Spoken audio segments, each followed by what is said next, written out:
Salut à tous. C'est un grand plaisir de vous retrouver sur EcoScène. Aujourd'hui, nous sommes ici pour vous présenter la correction de l'exercice 11 sur 20 de la série statique plane. Le dessin d'ensemble ci-contre représente une pince de préhension d'un robot manipulateur utilisé dans un centre de montage automatisé. Fonctionnement. La pince est à commande pneumatique. Elle permet de manipuler aussi bien des pièces cylindriques que prismatiques grâce à des mâchoires 3 et 3'. Le piston 7 d'un vérin double effet provoque la translation de la crémaillère 6.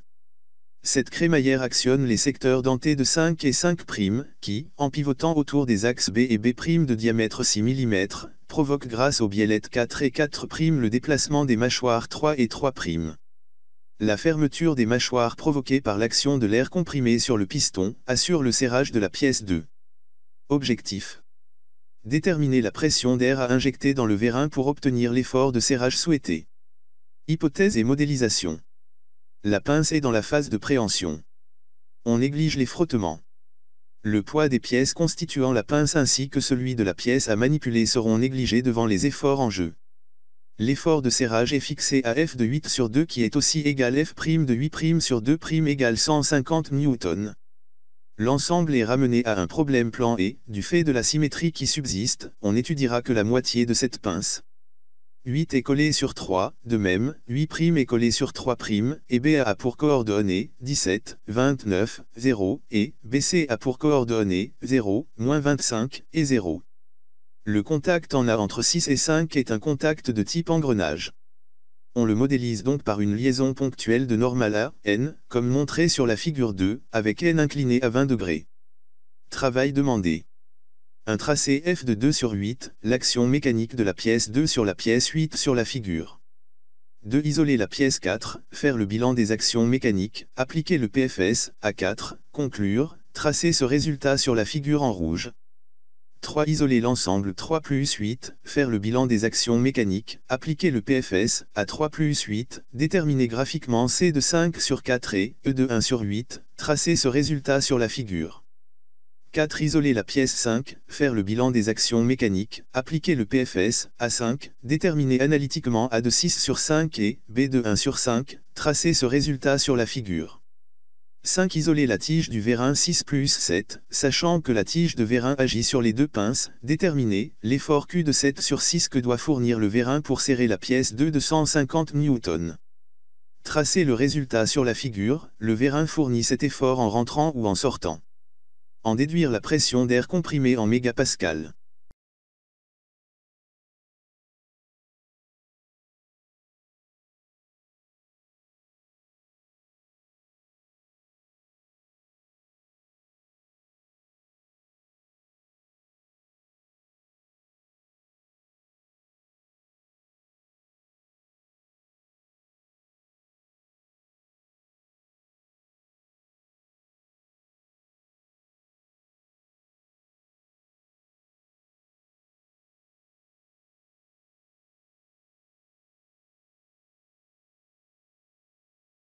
Un tracé F de 2 sur 8, l'action mécanique de la pièce 2 sur la pièce 8 sur la figure. Comme échelle on prend 1 mm pour 5 N. Lorsque la pièce est serrée, ça veut dire que la mâchoire 3 va pousser vers le bas et réciproquement la pièce 2 va pousser vers le haut. Donc l'action que 2 exerce sur 8 est ascendant. Donc échelle, 1 mm pour 5 N. Pour 150 N, on a 150 divisé par 5 égale 30 mm pour F. On va représenter ça.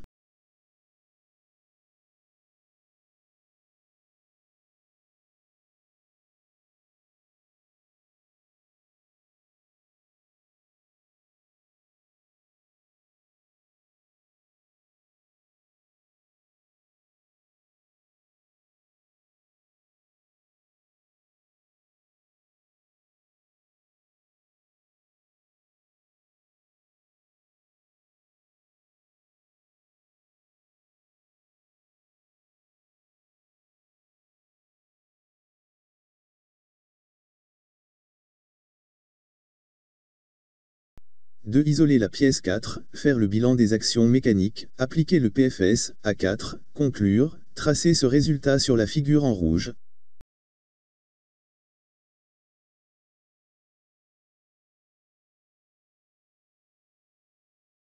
Bilan des forces.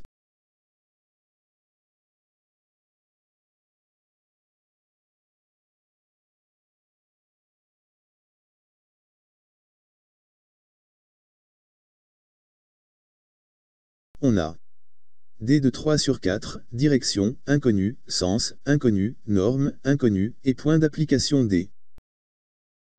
C de 5 sur 4, direction, inconnu, sens, inconnu, norme, inconnu, et point d'application C.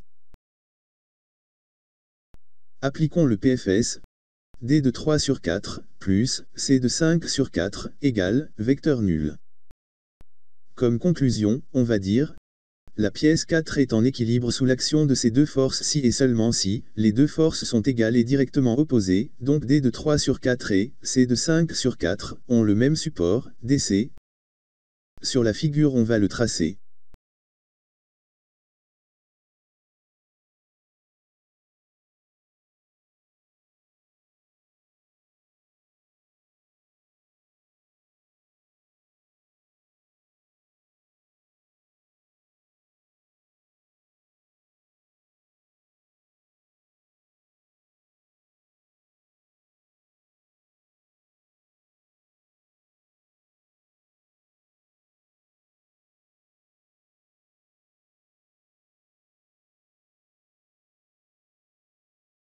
Isoler l'ensemble 3 plus 8, faire le bilan des actions mécaniques, appliquer le PFS à 3 plus 8, déterminer graphiquement D de 4 sur 3 et E de 1 sur 3, tracer ce résultat sur la figure.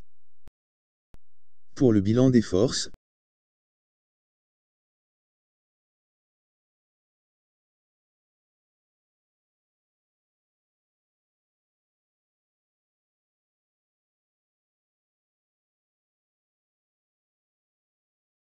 D de 4 sur 3, direction, inclinée, sens, vers le haut, norme, inconnu, et point d'application D. E de 1 sur 3, direction, inconnu, sens, inconnu, norme, inconnu et point d'application, E. F de 2 sur 8, direction, verticale, sens, vers le haut, norme, 150 N, et point d'application, F. Appliquons le PFS sur le solide 3. D de 4 sur 3, plus, E de 1 sur 3, plus, F de 2 sur 8, égale, vecteur nul. L'énoncé nous impose une résolution graphique. On constate l'ensemble 3, plus, 8 est soumis à l'action de trois forces non parallèles, il est en équilibre si les trois forces sont concurrentes en un point I. On va chercher le point de concours, on prolonge le support de F. Ensuite on fait la même chose pour D. Lorsqu'on prolonge D, on voit que le point de concours ne va pas figurer dans la zone de l'écran, donc on va abandonner la méthode du point de concours. On continue avec la méthode du dynamique et du funiculaire. On commence par représenter la force F pour le dynamique et on prend comme échelle 1 mm pour 5 N.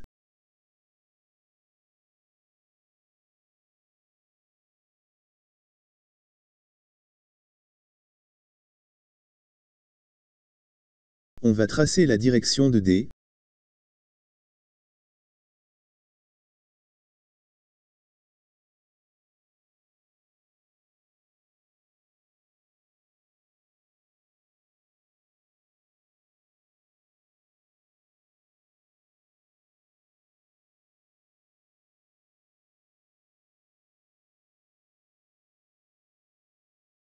Ensuite on va choisir le point pôle P.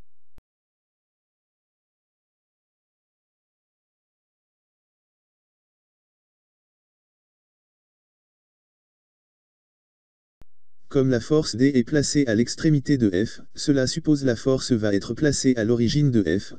On va encadrer F par des rayons polaires.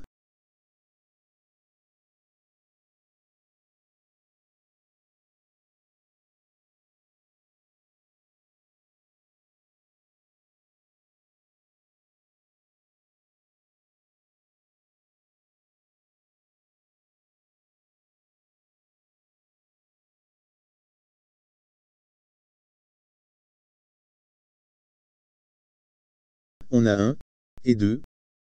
On voit que 2 encadre F et encadre E. Sur le funiculaire, 2', une parallèle à 2, va couper la direction de E et la direction de F. Faire passer 2' par F, c'est facile parce que c'est une droite, mais faire passer 2' par E, c'est moins facile parce qu'on a un seul point. Pour faciliter le tracé de 2', il faut commencer par le moins facile, c'est-à-dire faire passer 2' par E, et terminer par le facile, c'est-à-dire faire passer 2' par F.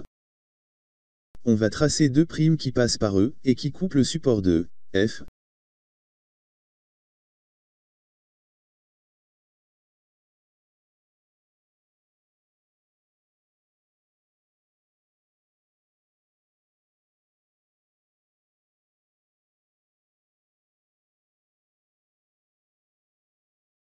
Maintenant on va tracer une prime, la parallèle à 1, puisqu'F est encadré par 1 et 2.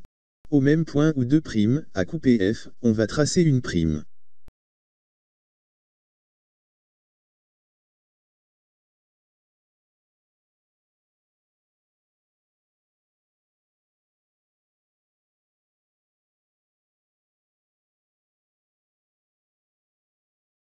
Regardez bien, on va montrer le polygone avec la couleur verte, on a le point qui est là, le point qui est là, et le point qui est là.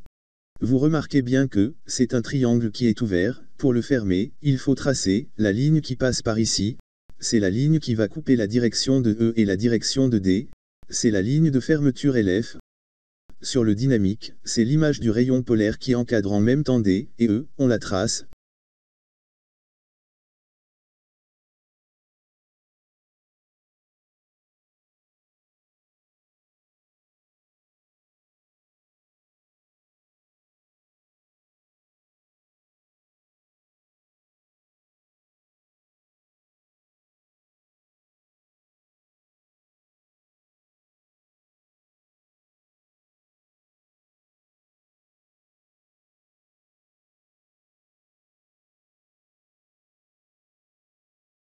Puis on la reporte sur le dynamique.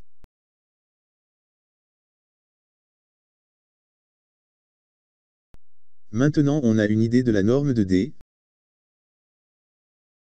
Puis sur le dynamique, on va fermer le triangle des forces en traçant le côté E.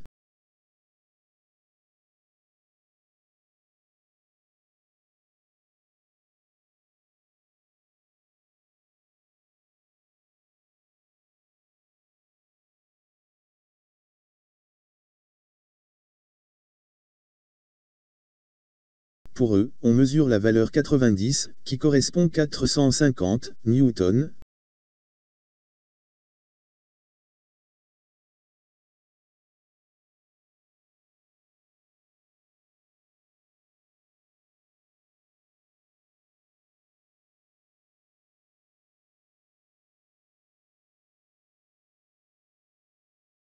Pour D, on mesure la valeur 70, qui donne 350 newtons pour D.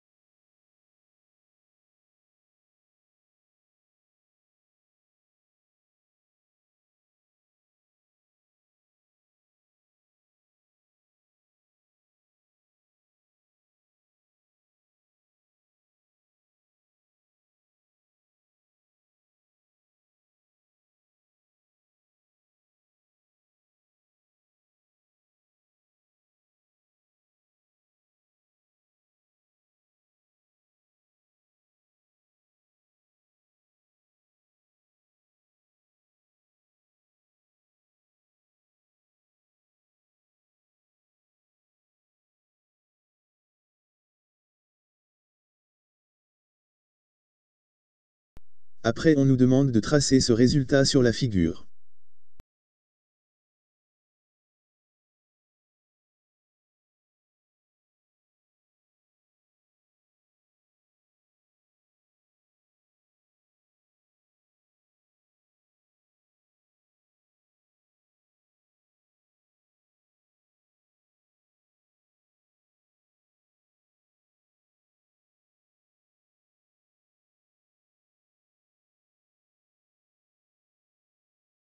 4. Isoler la pièce 5. Faire le bilan des actions mécaniques. Appliquer le PFS à 5. Déterminer analytiquement A de 6 sur 5 et B de 1 sur 5. Tracer ce résultat sur la figure. Bilan des forces.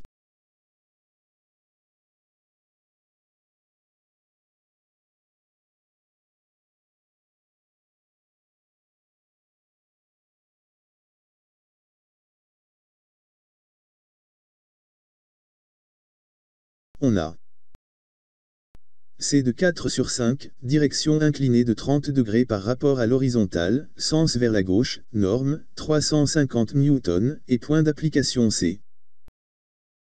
B de 1 sur 5, direction, inconnu, sens, inconnu, norme, inconnu, et point d'application, B. A de 6 sur 5, direction inclinée de 20 degrés par rapport à l'horizontale, sens vers le haut, norme, inconnu, et point d'application, A. Appliquons le PFS.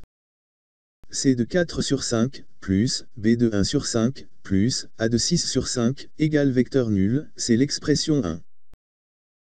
Et vecteur moment en, B, de C de 4 sur 5, plus, vecteur moment en, B, de B de 1 sur 5, plus, vecteur moment en, B, de A de 6 sur 5, le tout égale vecteur nul, c'est l'expression 2.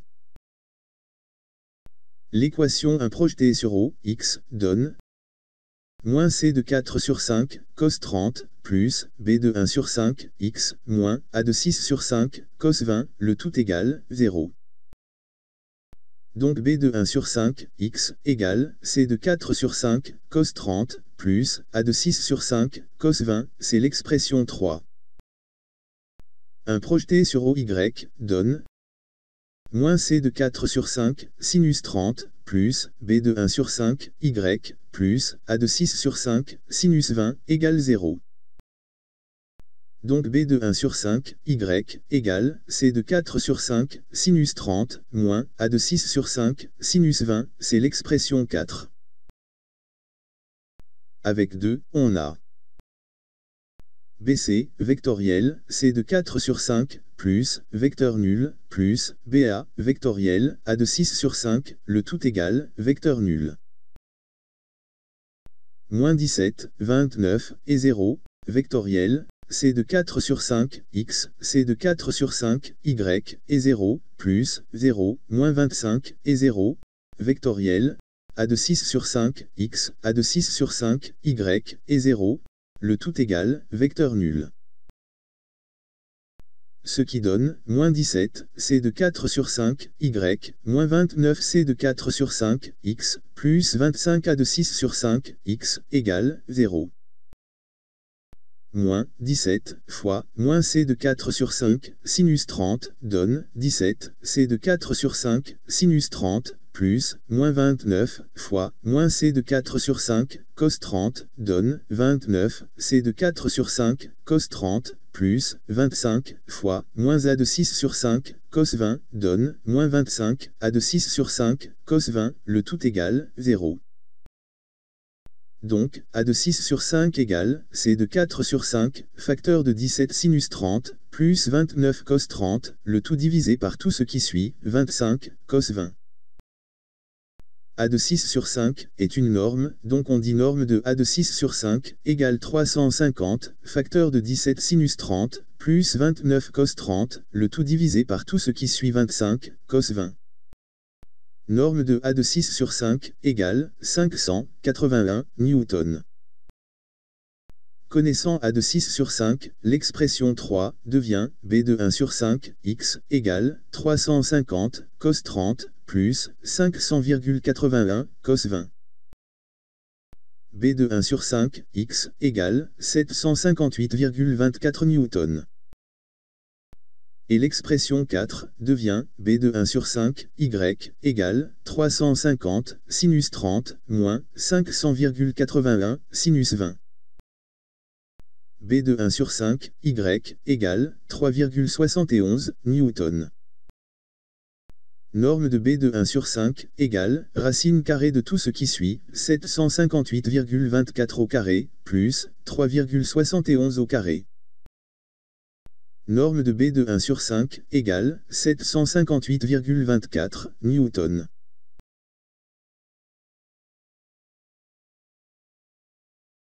Après on nous demande de tracer ce résultat sur la figure.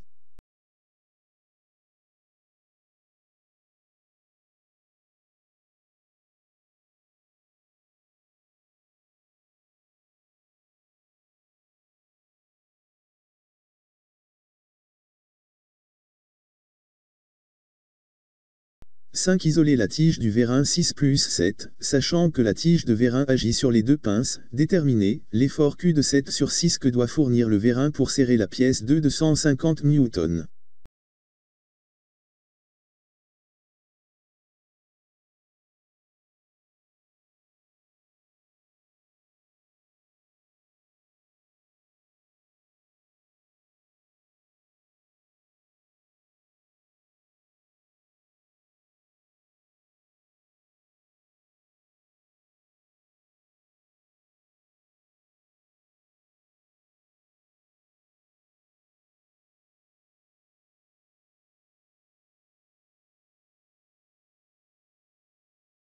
Bilan des forces, on a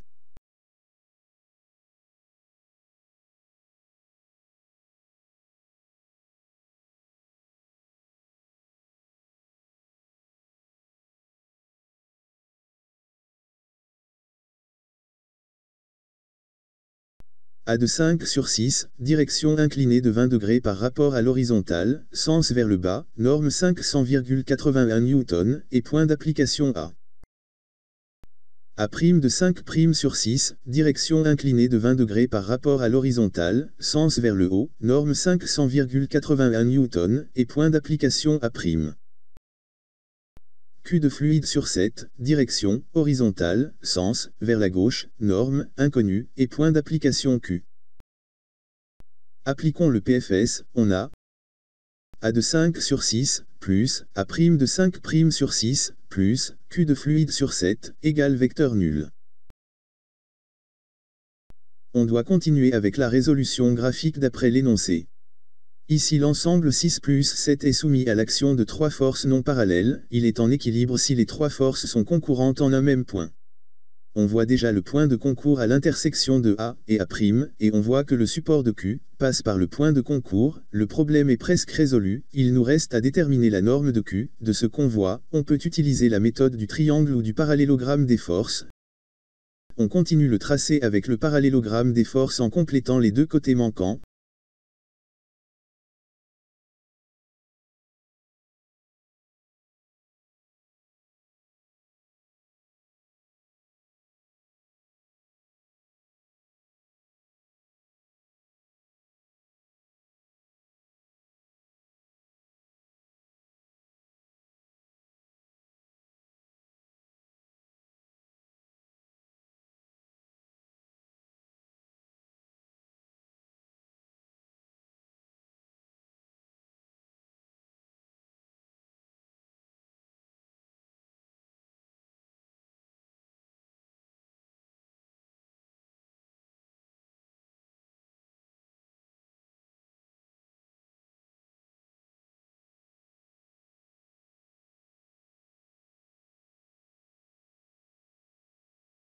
La force Q va être le diagonale du parallélogramme.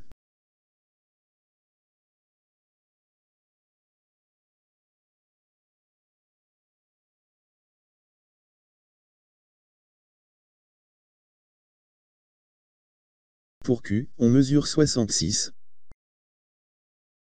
Pour le sens de la flèche de Q, il faut se rappeler qu'on n'est pas dans un cas de réduction, mais qu'on est dans un cas d'équilibre. Si on met ici la flèche, on fait la réduction, c'est-à-dire, on fait la somme, A' plus A égale Q, mais la flèche, ici, signifie qu'on fait la somme, A' plus A plus Q égale vecteur nul, donc on met la flèche à gauche.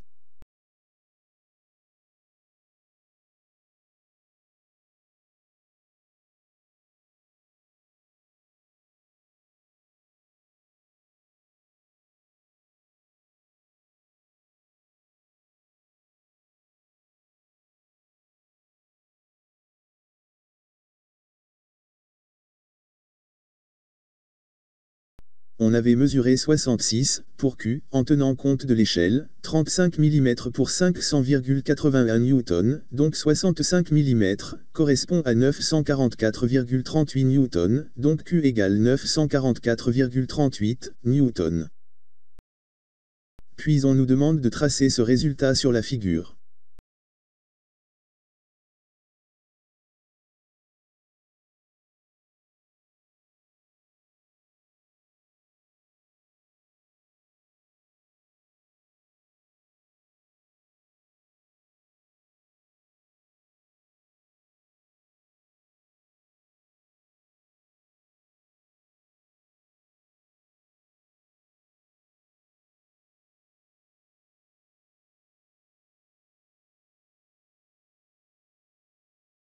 On va répondre à la question, le vérin fournit cet effort en rentrant ou en sortant.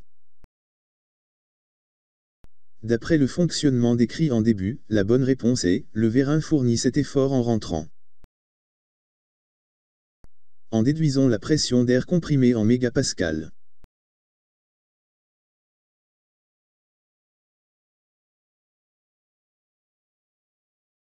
Pression égale force sur surface sollicitée.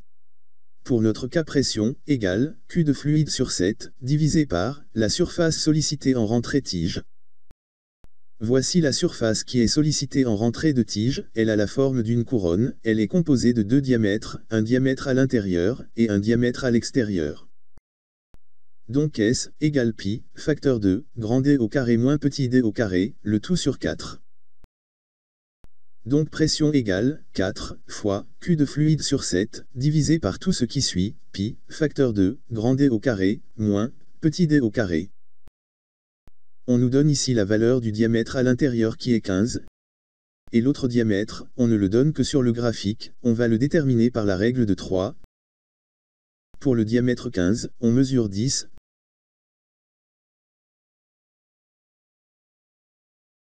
Pour le grand diamètre, on mesure 17, 10 représente 15, donc 17 représente combien? On fait 15 fois 17 divisé par 10 égale 25,5, donc pour le grand diamètre, on prend la valeur 26.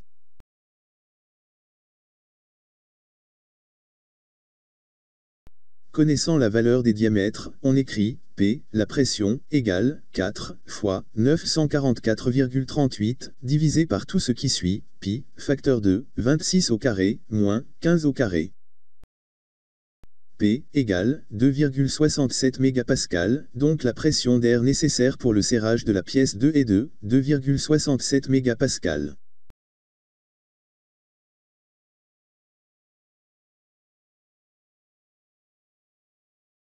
Et c'est terminé.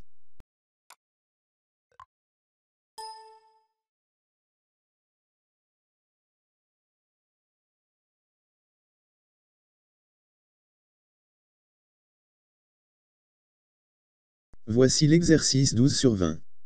Un wagonnet, skip de levage, utilisé pour le levage des matières premières, est guidé sur des rails parallèles 1, forme en U, par l'intermédiaire de roues 4 et 5, contact en A et B avec le rail. Le levage est réalisé en C par une chaîne de manutention, 2, parallèle au rail, et entraînée par un motoréducteur non représenté. Hypothèse. Le wagonnet est en équilibre, l'étude est effectuée dans le plan de symétrie de l'appareil. On note par un seul repère, les groupes de pièces identiques. P, 500 déca-newton, schématise le poids du wagonnet et des matériaux. Travail demandé. Isoler l'ensemble, 3 plus 4 plus 5, faire le bilan des actions mécaniques, déterminer analytiquement, puis graphiquement, les actions inconnues. Nous vous présenterons la correction à la prochaine fois. Nous espérons que vous avez aimé cette vidéo. Si oui, appuyez sur le bouton « J'aime ». Et si ce n'est pas déjà fait, abonnez-vous, puis appuyez sur la cloche de notification pour être informé de la sortie de nos nouvelles vidéos. Merci encore de votre attention, à la prochaine fois.